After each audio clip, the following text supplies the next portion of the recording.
Hi friends, ஐநர் துணையில் நாளைக்கு என்ன நடக்க போகுதுன்னு பார்க்கலாம். வாங்க வீடியோக்குள்ளே போகலாம். நம்ம சேனல் இன்னும் சப்ஸ்கிரைப் பண்ணாதவங்க சப்ஸ்கிரைப் பண்ணிக்கோங்க. சோழன் போய் சேரனை கூட்டிகிட்டு வந்ததுக்கப்புறம் சந்தாவும் அனீஷும் வீட்டுக்குள்ளே போய் சரிம்மா நம்ம சாப்பிட்லாம் அப்படின்ட்டு சாப்பிட்றாங்க.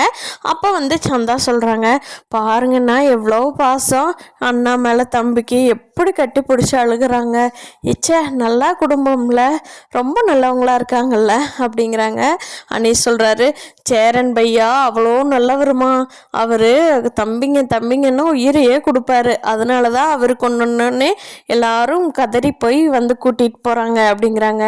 ஆமாண்ணா அழகான ஃபேமிலி தான்ண்ணா அப்படின்னு 2 பேர் பேசிகிட்டு இருக்காங்க. இங்கே சேரன் வீட்டில் சோழன் நாளைக்கு நிரூபிக்கிறேன்னு சொன்னார் இல்லையா, அதனால சோழன் அந்த ஜோசிக்காரரை தேடி பிடிச்சி ஒழுக்க மரியாதையாக உண்மை என்னவோ அதை சொல்லுங்க, இல்லைன்னா இங்கேருந்து உயிரோட போக மாட்டீங்க அப்படின்னு மிரட்டுறாரு.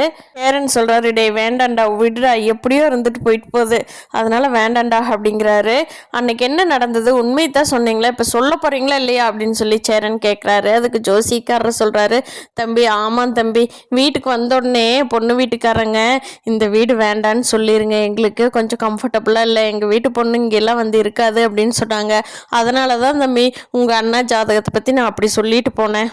மற்றபடி அவரோட ஜாதகம்லாம் அப்படி இல்லை தம்பி, அன்னைக்கே பார்த்தேன், ரொம்ப தங்கமான பையன்தான்னு தோணுச்சு, நான் நல்லா கணிச்சு பார்க்கல, சும்மா அவங்க சொன்னதுனால அடிச்சு விட்டுட்டு போனேன் தம்பி, இன்னைக்கு உண்மையிலேயே உங்கள் அண்ணன் ஜாதகம் எப்படி இருக்குதுன்னு சொல்லிட்டு போகிறேன் தம்பி, என்னை விட்டுருங்க தம்பி, தம்பி தயவு செஞ்சு நான் சொல்லிட்டு போகிறேன் தம்பி அப்படிங்கிறாரு.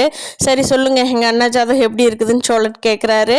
அதுக்கு அந்த ஜோசிக்கார் சொல்கிறாரு, தம்பி உங்கள் அண்ணனுக்கு இவ்வளோ நாள் டைம் சரியில்லை, நேரங்காலம் தள்ளி போயிட்டே இருந்தது, கல்யாணம்னு எடுத்தாவே தள்ளி தள்ளி போயிட்டு இருக்குது, ஆனா இனிமேல் ஒரு நல்ல நேரம் வந்துருச்சு தம்பி, அண்ணனுக்கு கல்யாண யோகம் கைகூடி வந்திருக்கு. ஆனா ஒண்ணு தம்பி, என்ன ஆனா, நீங்க அப்படி இருக்கிற மாதிரி இருந்தா கிளம்புங்க, தயவு செஞ்சு எதுவும் சொல்ல வேண்டாம் அப்படிங்கிறாங்க. இல்ல தம்பி கல்யாணமெல்லாம் நடக்கும், ஆனா நம்ம ஊர் பொண்ணு இல்லை, பொண்ணு வெளியூர் பொண்ணு அப்படின்னு சொல்லிட்டு, தம்பி எல்லாம் நல்லா இருக்கு நான் போயிட்டு வரேன்ட்டு அவரு துண்டைக்கான துணியக்கான எங்கே இவனுக்கு அடிச்சு போடுவானுங்களோன்னு கிளம்பி ஓடிட்டாரு.